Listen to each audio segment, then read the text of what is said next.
চার যুগে চারটা ধর্ম। আর এই গীতা কিন্তু সর্বযুগেই ছিলেন। সত্য যুগ ছিল, ত্রেতাত ছিল, দাপরও ছিল, কলিত আছে, থাকবে। এটা হলো সনাতন, সনাতনী ধর্ম। গীতা হচ্ছে আমাদের সনাতনী ধর্ম, মানে যাহা পূর্বে ছিল, এখন আছে, পরেও থাকবে, যার কোনো বিনাশ নাই, ভয় নাই। বলছেন পৃথিবীতে যত গ্রন্থ আছে, সমস্ত গ্রন্থ ধর্ম সব যদি বিলীন হয়ে যায়, একটা মাত্র যদি গীতা থাকে, তাইলে আবার আমাদের ধর্ম যাজন করতে বুঝতে আর আমাদের কোনো সমস্যার সৃষ্টি হবে না। গীতা সেই আদি অনাদি আদি গোবিন্দর মুখশ্রিত বাণী একমাত্র গীতা। আর সেই গীতাকে লক্ষ্য করে আমরা বহু গ্রামে গ্রামে গীতা যুগ হচ্ছে, গীতা হচ্ছে, গীতা স্কুল হচ্ছে। ছোট ছোট শিশু বাচ্চারা, আমরা যারা আজকে বয়োবৃদ্ধ, বয়স অধিক হয়েছে, আমরা গীতা পাঠ করতে পারি না, কিন্তু 3-4 বছর 5 বছর ছেলে মেয়েরা গীতা পাঠ করে, শুনতে ভালো লাগে। আপনাদের কাছে ভালো লাগে না?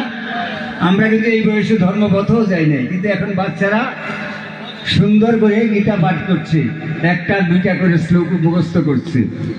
আমরা চিন্তা করেছি মুসলমান ভাইদের মধ্যে দেখেন আপনি অনেকে কোরআনে হাফেজ, কোরআনে কিন্তু অনেকগুলা শ্লোক, আর আমাদের গীতাতে মাত্র 700 শ্লোক। একটা মানুষ যদি হিসাব করে যে আমি 5 বছর পরে আমি যখন স্কুলে লেখাপড়া করব, তখন আমি গীতা পাঠ করব। আপনার 2 বছর যদি 365 দিনে বছর হয়, 2 বছর যদি প্রতিদিন একটা করে গীতা শ্লোক মুখস্থ করে, তাহলে 2 বছর একটা গীতা মুখস্থ হয়ে যায়। যদি প্রতিদিন একটা করে গীতা শ্লোক মুখস্থ করে, কিন্তু আমাদের সেই ইচ্ছা বা প্রেরণা নাই, এবং আমরা সেদিকে লক্ষ্য করিনি বুঝে, তাহলে আমাদের মতো আজকে হাজার হাজার শিশুরা হয়ে যেত গীতা থেকে গীতা মুখস্থ, মানে গীতজ্ঞ, মানে গীতাটা ধারণ করে আছে।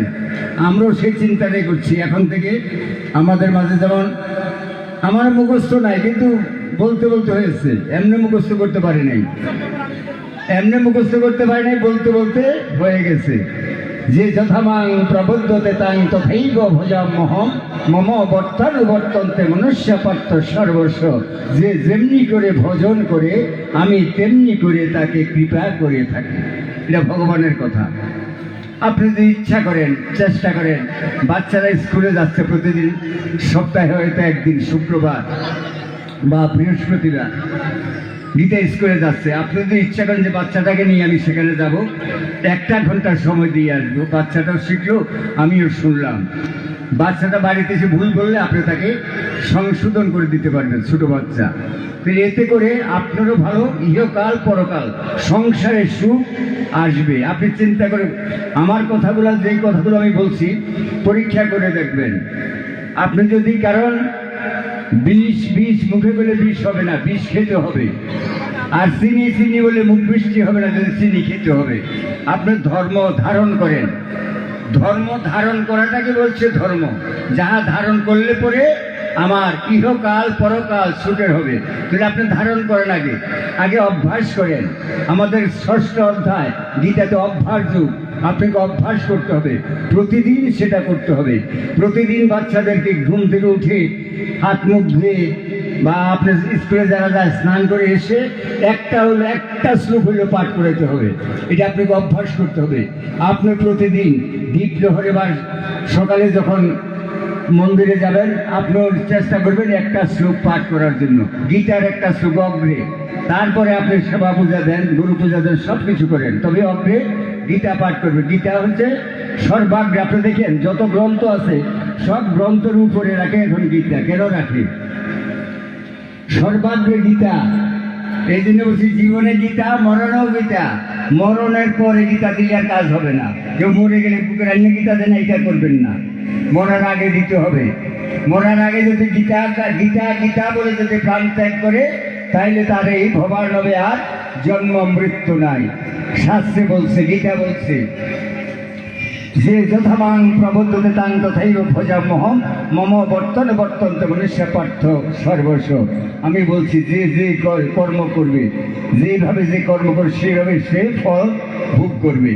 আপনার প্রত্যেকটা মানুষ, আমরা যারাই ধরাধরি সে সুখ দুঃখ ভোগ করছি কেন? এটা কর্মফল, জন্ম জন্মান্তরে কর্মফল। আপনি ভেবেন না এইবারে আপনি শুধু মানুষ হয়ে এসেছেন, এরকম মানুষ জন্ম বহুবার পেয়েছেন। ভবে আসিয়া মানুষ হইয়া জন্ম লোভিয়া মানুষের করিলাম কি? মানুষের কর্ম আমি করতে পারি নাই।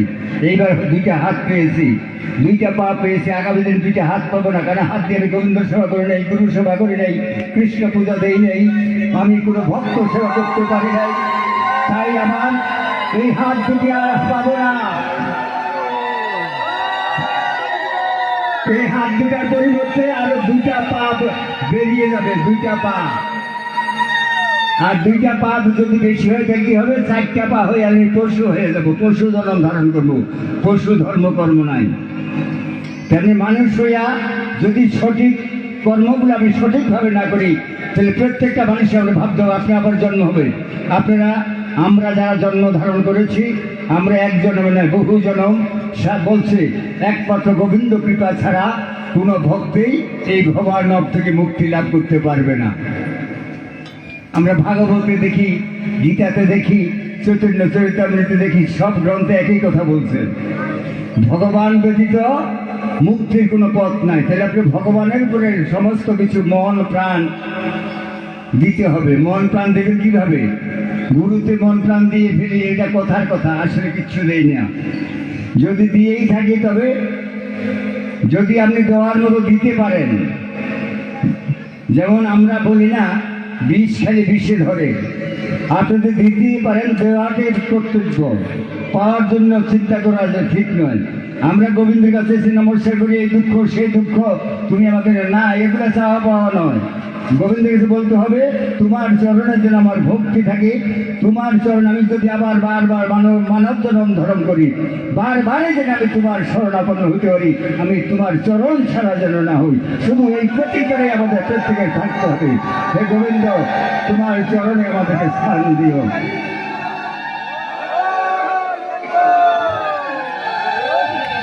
গোবিন্দ চরণ বিনা আর কিছু নাই। তাই বলছে ভজ কৃষ্ণ লহ কৃষ্ণ কহ কৃষ্ণ নাম। পৃথিবীতে যত আছে নগরাদি গ্রাম, সর্বত্র প্রচার হোক মোর হরির নাম। কি বলছেন শ্রীমন মহাপ্রভু? আপনি দেখেন এইবার প্রত্যেকের এই যে এখন দেখেন গীতাযোগ হচ্ছে, আগে কিন্তু এত গীতার এত ছিল, প্রচার ছিল না। পেলে মহাপ্রভুর কথা প্রতিটা ঘরে ঘরে দেখেন গীতার বাড়ি হচ্ছে, হরির নাম সংকীর্তন হচ্ছে, আগে থেকে নাম সংকীর্তন প্রচুর পরিমাণে হচ্ছে। তবে হ্যাঁ, মুক্তির কিছু লক্ষণ আছে, যদি আমরা সেই পথ ধারণ করি। সত্যকে ধারণ করব, মিথ্যাকে বর্জন করব। সত্যকে ধারণ করতে হবে, মিথ্যাকে সম্পূর্ণ বর্জন করবে, তবেই হবে ধর্ম। মিথ্যা বলা মহাপাপ, শুধু এই কথা বললে হবে না, মিথ্যাকে বর্জন করতে হবে। মিথ্যাকে বর্জন করবেন, আপনার সমস্ত কিছু দেখবেন ধীরে ধীরে আপনি সেই গোবিন্দের পথে চলে আসবেন। গোবিন্দ আপনার চিন্তা করবে, আপনি করবেন গোবিন্দ চিন্তা, গোবিন্দ করবে আপনার চিন্তা। বলছে না, যে করে হরির চিন্তা, হরি করে তার চিন্তা। আপনি করবেন গোবিন্দ চিন্তা, গোবিন্দ করবে আপনার চিন্তা। আপনি করবে গুরু চিন্তা, গুরু করবে আপনার চিন্তা। এটা বিনিময়। তো আপনি যদি যেই চিন্তা করবেন, যেই ভাবনা, এই জন্য বলছে জম জম বাপি স্মরণ তেজে আনতে কলে গরম। মৃত্যুকালে যে ভাবনা ভাবে, তাকে সেইভাবে আবার জন্মগ্রহণ করতে হয়। তাহলে আপনি ভাবছেন কি? অন্তিমে আপনি সেই ভাবনা, সর্বক্ষণ যে ভাবনাটা ভাবেন, সেই ভাবনাটা আপনার অন্তিমে আসবে, যেদিন আপনার এই দেহ থেকে প্রাণ পাখি চলে যাবে। এই সুন্দর দেহটা, এত সুন্দর দেহটা আপনার আমার বুঝতে হবে। তার জন্য এই যে আত্মা বলি, তার জন্য আমার গোবিন্দের জন্য আমার এই দেহটা এত সুন্দর। গোবিন্দ যদি আমার দেহে না থাকে, আমার এই দেহটা 2 ঘন্টা পরে পচা গন্ধ দুর্গন্ধ বের হবে দেহ থেকে। কেউ আর আসবে না, কেউ আমার পাশে আসবে না, বসবে না, জিজ্ঞেস করবে না। একবার চিন্তা করেন, যতক্ষণ গোবিন্দ আছেন, আমার এত সুন্দর, এত গুণ, এত কিছু, সব কিছু একমাত্র গোবিন্দের জন্য। গোবিন্দ না থাকলে আমার আর দেহে কিছু নাই। তাই গোবিন্দ থাকতে আপনার সব কিছু করে নিতে হবে, সব কিছু বুঝে নিতে হবে। যতক্ষণ আমার এখন আজ না কাল, কাল নয় পরশু করবো, এই কথাটা ঠিক নয়। গোবিন্দ কখন কার দেহ ছেড়ে যায় আমি আর আপনি বলতে পারি না। এখন কথা বলছি, এখান থেকে উঠে যাওয়ার শক্তি নেই। পারবো এই মুহূর্তে যে গোবিন্দ আমার দেহ থেকে চলে যায়, আমি সেখানে যেতে পারবো? পারবো না, আপনারাও পারবেন না, কেউ যেতে পারবো না যদি গোবিন্দ দেহে না থাকে। তাইলে গোবিন্দ থাকতেই ধর্মকর্ম করতে হয়।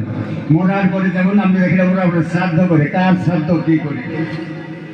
মরার পরে একটা প্রেতকর্ম করে, প্রেতকর্ম করে, ঠিক আছে, মরার পরে করে। কিন্তু কোনো কোনো জায়গায় দেখি না আবার মাছ ধরা বলে হয় না, কয় সে সারা জীবন মাছ খেয়েছে। আরে সারা জীবন মাছ খেয়েছে, জীবিত থাকতে গেছে, জীব দেহে খায়। এই জীব দেহে যতক্ষণ প্রাণ আছে ততক্ষণ খাইব, আর দেহ থেকে প্রাণ চলে গেলে আর খায় না। আর জীবিত থাকতে গেছে, মরার পরেও খাওয়া কেন? মরার পরে তো আর খায় না। একটা দেহে যদি প্রাণ না থাকে, আপনি তার যে মিষ্টি দেন, যে কোনো জিনিস দেন, আমিত্তি দেন, রসগোল্লা দেন, সে আর খাইবে? খাইতে পারবে না। কারণ যিনি এটাকে গ্রহণ করাইতেন তিনি নাই। তাহলে দেহের থেকে প্রাণ চলে গেলে আর তার এই দেহে কিছু খায় না। এইটাই ভাবতে হবে, আত্ম উদ্দেশ্য কর্ম করতে হবে। একটা আবার জীবাত্মা, ভূতাত্মা, প্রেতাত্মা, পরমাত্মা, আত্মা, রামেশ্বর, পাঁচটা আত্মার কথা আমরা শুনে থাকি।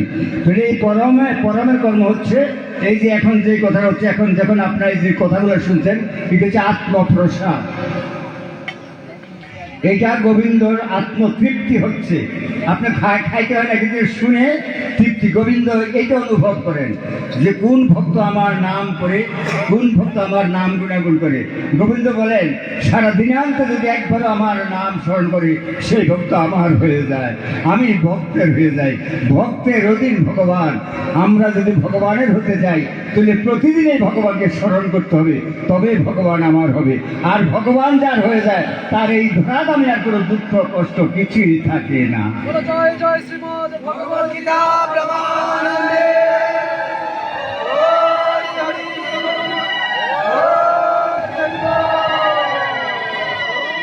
প্রিয় ভক্তবৃন্দ, আমি কিন্তু এখানে দেখেন আপনাদের, আমি মনে করি আমারও সৌভাগ্য, আপনাদেরও সৌভাগ্য।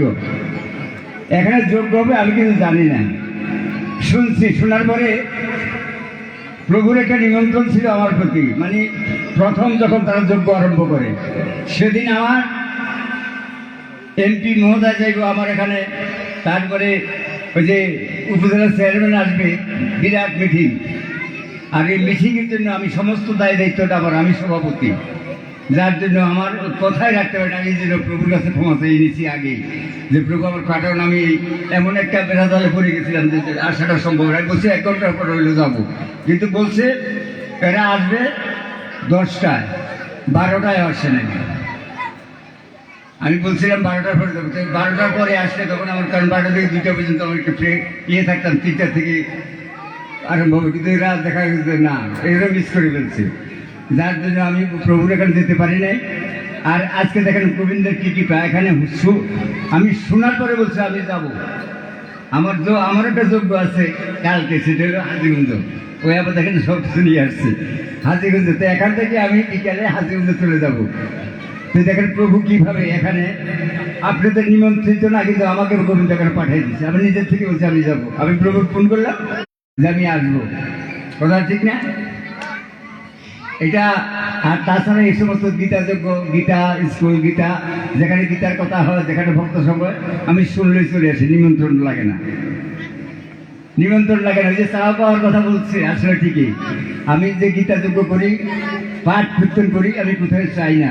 ভক্তে ইচ্ছা করে যা দেয় সেখানে আমাকে এত দিতে হবে, কোনো ডিমান্ড নাই।